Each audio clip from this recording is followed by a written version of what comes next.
of the bill. Will as many as of that opinion say aye? Will as many as of the contrary opinion say nay? The ayes have it. Clause 6.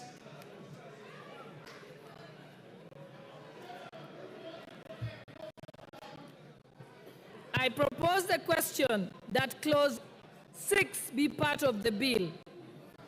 On clause 6A, we propose this amendment is to increase the allowance that is given to employers when they give food to their employees. So we are increasing that threshold from 48,000 shillings to 60,000 shillings so that we encourage employers to claim more when they provide food for their employees, not only when this food is prepared at the premises of the employer, but even when they will source that food from other taxable entities.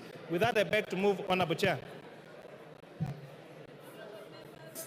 Honorable members, I propose a question that clause 6 be amended as proposed. I now put the question that clause 6 be amended as proposed by the finance chairperson. Will as many as of that opinion say aye? Will as many as of the contrary opinion say nay?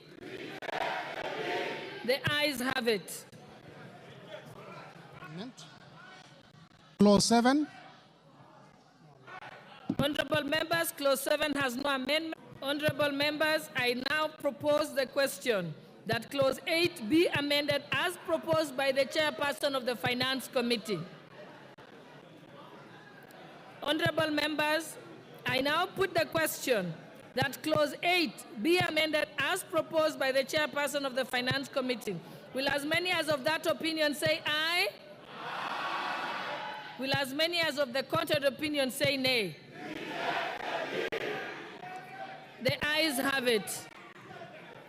And now, honorable members, I want to report that clause 9 includes clause 12, has clause 12G and clause